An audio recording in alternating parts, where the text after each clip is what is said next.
Hi everybody, welcome to Forex Trading Analysis, just Energy FX. It's 12:56 p.m. on August 9th, and today we're going to be looking at a few pairs, but quick disclaimer before we get started. So foreign exchange trading carries a high level of risk. Before you decide to trade foreign exchange, we encourage you to consider your investment objectives, your risk tolerance, and trading experience. It is possible to lose some or all of your initial investment, so don't invest money you can't afford to lose. Seek advice from an independent financial or tax advisor, and all information provided is for educational purposes only and should not be construed as trading advice or counsel. So, in terms of news today, we had some interesting news come out of U.S. dollar as well as Canada.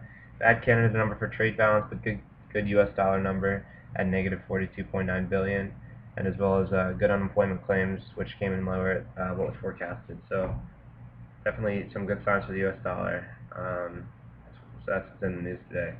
First, probably my favorite pair right now is the pound Swiss franc, which is currently trading just above the 200-hour moving average.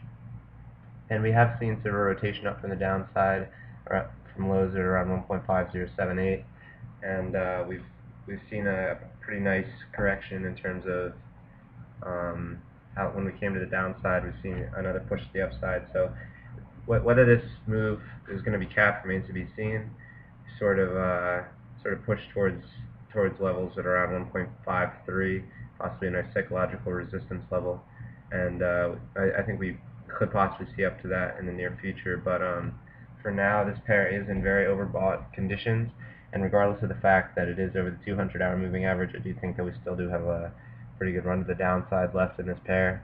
We're currently trading 1.52656, and with my continuation bearish on the pound, I do sort of like this trade to possibly move to the downside a little bit.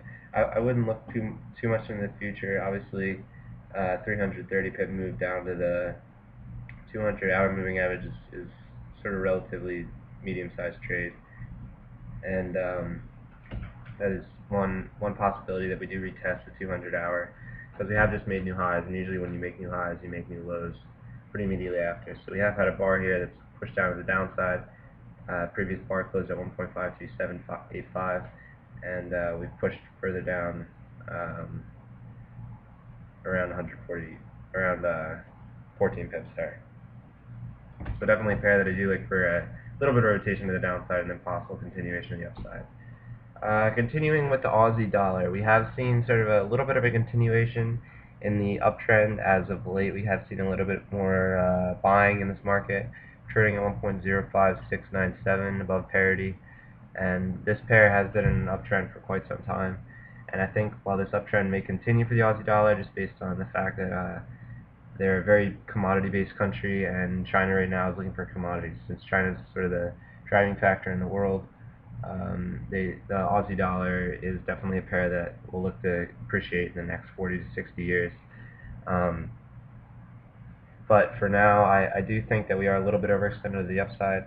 RSI has been sort of flirting with overbought territory for almost this entire uptrend, and that can only go on so long. So we've sort of seen some bearish divergence here as prices made higher highs, but our momentum indicator has made lower highs. Sorry, and so definitely something to look at moving forward. If we do start to push down, I will be looking for breaks in the continuation at around 1.0459, and then obvious levels at the 200-day moving average, which I do think we might be able to bounce off of, and then further down to the 100. But I don't think that we will reach that far, because this pair, in my opinion, is in an uptrend. So definitely something else to look at.